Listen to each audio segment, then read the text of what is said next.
আরজি করের ঘটনা, ধর্ষণ এবং খুন, ন্যায় বিচার আমরা সবাই চাই। মাননীয় মুখ্যমন্ত্রী মমতা বন্দ্যোপাধ্যায়ও চান, অভিষেক বন্দ্যোপাধ্যায়ও চান, এবং পুলিশ সেই মতো তদন্ত করছিল, একজনকে গ্রেফতার করেছে 12 ঘন্টার মধ্যে। মুখ্যমন্ত্রী ফাস্ট ট্র্যাক কোর্টের কথা বলেছেন, ফাঁসির কথা বলেছেন, এখন ওটা সিবিআই এর হাতে চলে গেছে।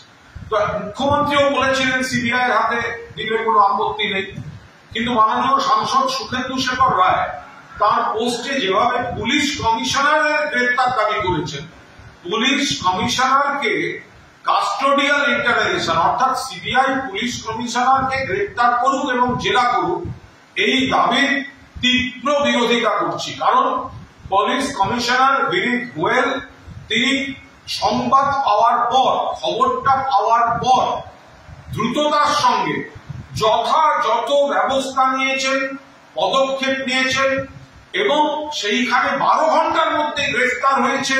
তারপরেও জেরা চলছিল, আর 3-4 দিন সময় চেয়েছিলেন মুখ্যমন্ত্রী, আরো হয়তো বড় ব্রেক থ্রু করে ফেলার জায়গায় ছিল, এখন সিবিআই হাতে চলে গেছে। সেই জায়গায় সুখেন্দু বাবু সিনিয়র, আমাদের সকলের শ্রদ্ধেয় নেতা, তার আবেগ, তার উদ্বেগ নিশ্চয়ই, কিন্তু তাই বলে পুলিশ কমিশনারের গ্রেফতার চাই এবং হেফাজতে নিয়ে জেরা চাই, এটা একটা অযৌক্তিক দাবি এবং এই দাবি বিরোধিতা করছি।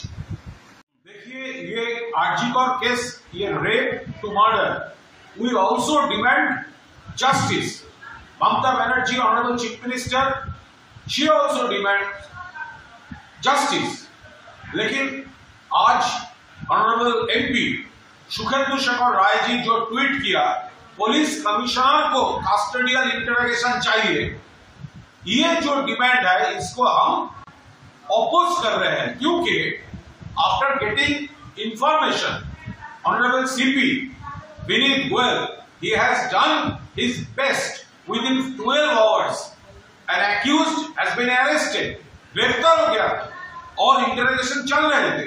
हो सकते थे सीएम ने 3-4 दिन मांगा था तो उसमें और बड़ा ब्रेक थ्रू का पोजीशन था, ब्रेक थ्रू हो सकता था। तो अभी सीबीआई का पास है, उसमें सीएम साहब का कोई एतराज नहीं है, लेकिन अभी सीबीआई का पास है। लेकिन सुखेंदु शेखर राय जैसा सीनियर, उसका जो इमोशन है, उसका जो प्रोटेस्ट है वो लॉजिकल है, लेकिन प्रोटेस्ट के लिए इस तरह का इलॉजिकल डिमांड, पुलिस कमिश्नर उसको अरेस्ट चाहिए, जो police commissioner has done his best at the investigation that was going on in a positive, towards a positive way. So this demand, we strongly condemn this demand of arresting CP. ये बताना, ये tweet करना नहीं चाहिए।